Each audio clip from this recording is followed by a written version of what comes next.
नमः हरे हराये नमः।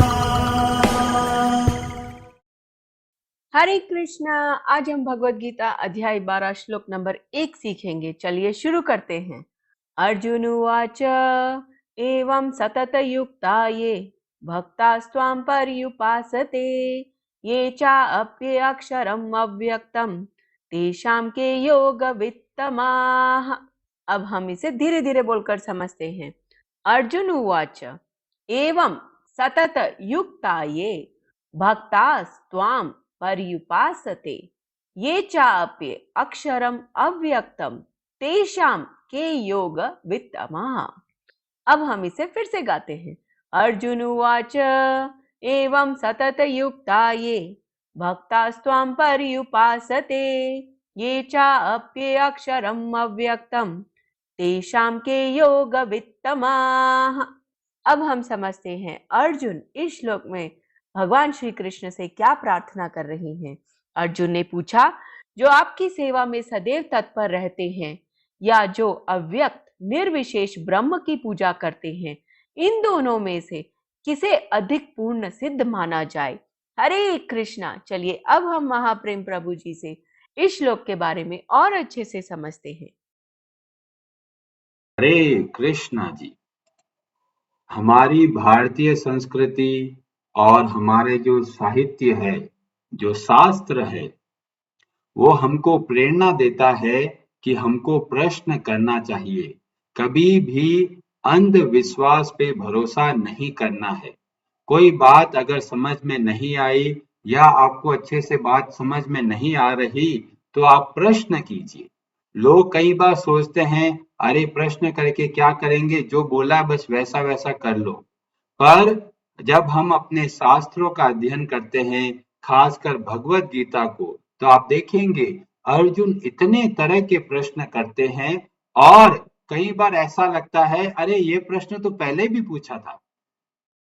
तो अभी जैसे ही 11वां अध्याय खत्म हुआ, जैसे ही भगवान ने बोला कि जो भक्तयात व अनन्यया, जो अनन्य भक्ति से मेरी पूजा करते हैं वे मेरे को दर्शन कर सकते हैं, मेरे को जान सकते हैं। और छठे अध्याय के अंतिम श्लोक में बोला था, योगी नाम अपि सर्वेशां मद गतेन अंतरात्मना श्रद्धावान भजते यो माम स में युक्त तमो मतः। जो बहुत तरह के योगी है, उनमें सबसे ऊंचा योगी कौन है? जो भगवान श्री कृष्ण में अपने मन को लगाता है और प्रेम पूर्वक भजन करता है, भगवान श्री कृष्ण की भक्ति करता है। छठे अध्याय में एकदम स्पष्ट बोल दिया और फिर भी यहाँ पर अर्जुन प्रश्न कर रहे हैं और इतना सावधानी से हर एक बात को, भगवान श्री कृष्ण की बातों को अर्जुन सुन रहे हैं। और जैसे ही 11वें अध्याय के अंत में बोला कि मेरे लिए कार्य करो, मत कर्म कृन मत परमो मद भक्तः संग वर्जितः, जैसे ही बोला अर्जुन ने बोला, भगवान ये तो बड़ा कंफ्यूजन है। कभी आप ज्ञान मार्ग को महत्व देते हो, कभी आप भक्ति मार्ग को महत्व देते हो। अब आप बताइए दोनों में से कौन सा उत्तम है? जबकि छठे अध्याय में भगवान ने इसका उत्तर दे दिया है, फिर भी अर्जुन ने प्रश्न किया। तो कहने का मतलब है, अगर समझ में नहीं आए तो आप वापस सवाल पूछिए। ये मत सोचिए अरे उसका उत्तर तो मिल चुका है फिर क्यों पूछना है। अगर समझ में नहीं आया तो अवश्य प्रश्न करना है। और भगवान श्री कृष्ण इसको बहुत प्रेरणा देते हैं कि हमको प्रश्न करना चाहिए, क्योंकि इसका उत्तर भगवान अगले श्लोक में जब देंगे तब आपको पता चलेगा कि भगवान कितने प्रेम से उत्तर देते हैं। कई बार बच्चे लोग प्रश्न करते हैं तो माता पिता चिढ़ जाते हैं, अरे बारी बार एक ही सवाल करते रहते हो। पर हमें देखना चाहिए कि बच्चा जब कुछ पूछ रहा है तो कुछ सीखना चाहता है। तो हमारे पूरे शास्त्रों में बहुत प्रेरणा दी जाती है कि आप प्रश्न करें, अंधविश्वास पे भरोसा ना करें। अब अर्जुन ने प्रश्न क्या किया कि एक तो जो आपकी पूजा करता है और एक जो ध्यान लगाता है, किस पे ध्यान लगाता है? अक्षरम। अक्षरम मतलब जिसका क्षय नहीं हो, और अव्यक्तम जो अपनी इंद्रियों से परे है, जिसको बोलते हैं ब्रह्म, और जिसका वर्णन हमारे उपनिषदों में मिलता है। जैसे कि एक उपनिषद है जिसमें ये बहुत सुंदर वर्णन आता है, बृहद आरण्यक उपनिषद, उसके अध्याय 3, उसका सेक्शन नंबर 8 में और श्लोक नंबर 8 में आता है, स होवाच एतद तद अक्षरम गार्गी ब्रह्मणा अभिवदन्ति। जो ब्रह्म है उसका वर्णन हमें उपनिषदों में मिलता है। और छठे अध्याय में भगवान ने स्पष्ट बोला था कि चाहे कोई भी योगी हो, तपस्वी भ्योधिको योगी, ज्ञानी भ्योपि मतोधिक, कर्मी भ्यश्च अधिको योगी, तस्माद् योगी भवार्जुन। तपस्वी से भी बढ़कर योगी है, ज्ञानियों से भी बढ़कर योगी है, कर्मियों से भी बढ़कर योगी है। इसलिए हे अर्जुन तुम योगी बनो। कौन सा योगी बनना? योगी नाम अपि सर्वेशाम मद गतेन अंतरात्मना। अब भक्ति योगी बनिए, भगवान श्री कृष्ण का स्मरण कीजिए, उनके लिए कार्य कीजिए। ये सबसे बड़ा जो भक्ति मार्ग है वो सबसे ऊंचा है।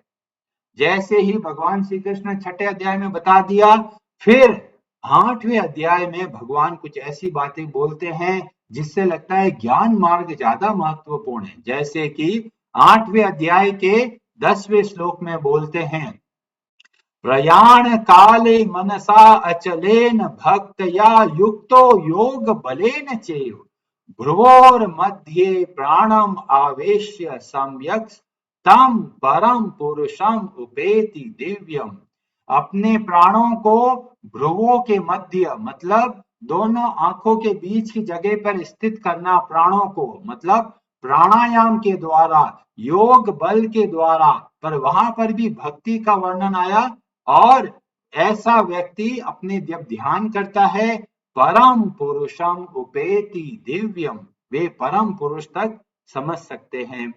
फिर 8वें अध्याय के 21वें श्लोक में फिर बताया गया, अव्यक्तो अक्षरम इत्युक्तमाहुः परमाम गतिम। जो अव्यक्त है, जो अक्षर है, वो परम गति है। तो इस तरह के जब कभी ज्ञान मार्ग का महत्व दे रहे हैं, कभी भक्ति मार्ग का महत्व दे रहे हैं, तो अर्जुन को बहुत कंफ्यूजन हुआ। और अर्जुन ने यहाँ पर फिर प्रश्न किया कि जो ध्यान लगाते हैं निर्विशेष ब्रह्म का, और जो आपकी भक्ति में लगते हैं, उन दोनों में से कौन से सर्वश्रेष्ठ है? और यह प्रश्न बहुत बहुत महत्वपूर्ण है। आपको बहुत सारे लोग बोलेंगे, कोई लोग बोलेंगे निराकार की पूजा करो क्योंकि अंतिम सत्य निराकार है। कई लोग बोलेंगे साकार की पूजा करो क्योंकि इसमें हम आराम से भगवान के दर्शन कर सकते हैं। तो इसलिए इस प्रश्न का उत्तर जानना बहुत जरूरी है, और उसका वर्णन भगवान श्री कृष्ण अगले श्लोक में करते हैं। और कई लोग भ्रमित हो जाते हैं, अरे ये ब्रह्म होता क्या है? जिसको ब्रह्म ज्योति बोलते हैं, जिसको बड़े बड़े योगी लोग ध्यान लगाते हैं, वो ब्रह्म ज्योति क्या है? उसका आधार क्या है? वो कहां से आती है? क्योंकि रोशनी का क्या कोई ना कोई सोर्स होना चाहिए। तो इसका उत्तर मिलता है हमको पद्म पुराण के पाताल खंड के अध्याय 77 और श्लोक नंबर 60 में भगवान शिव देवी पार्वती को बोलते हैं। और क्या बोलते हैं? यन नखेन्दु रुचिर ब्रह्म ध्येयं ब्रह्मादिभिः सुरैः गुण त्रयम् अतीतम तम वंदे वृंदावनेश्वरम।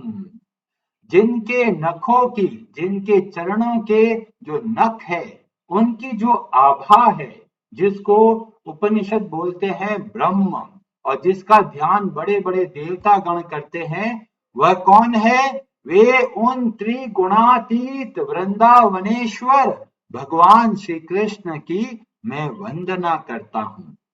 तो हमें पता चलता है जो ब्रह्म या ब्रह्म ज्योति का वर्णन जो हमें उपनिषदों से मिलता है वो वास्तव में भगवान श्री कृष्ण के शरीर की आभा है, शरीर का प्रकाश है। और ऐसा ही हमको देखने को मिलता है ब्रह्म संहिता में। वहां पर अध्याय 5 श्लोक नंबर 40 में वर्णन आता है, यस्य प्रभा प्रभवतो जगदंड कोटि, जिसकी प्रभा से सारे जगत प्रकाशित होते हैं, तद ब्रह्म निष्कलम, उस ब्रह्म को अनंतम अशेष भूतम गोविंदम आदि पुरुषम तमहम भजामि, ऐसे भगवान श्री गोविंद को मैं भजन करता हूं, जिनकी प्रभा से समस्त ब्रह्मांड प्रकाशित होता है। किसके द्वारा?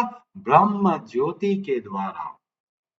तो यहाँ का अर्जुन का प्रश्न बहुत बहुत महत्वपूर्ण है। जब भी निराकार और साकार की बात आती है तो ये बिल्कुल वही प्रश्न है जो कई समय से हमारे मन में रहता है, और भगवान श्री कृष्ण कैसा उत्तर देते हैं वो बहुत महत्वपूर्ण है, जिसका हम लोग डिस्कशन कल करेंगे। हरे कृष्णा जी। हरे नमः।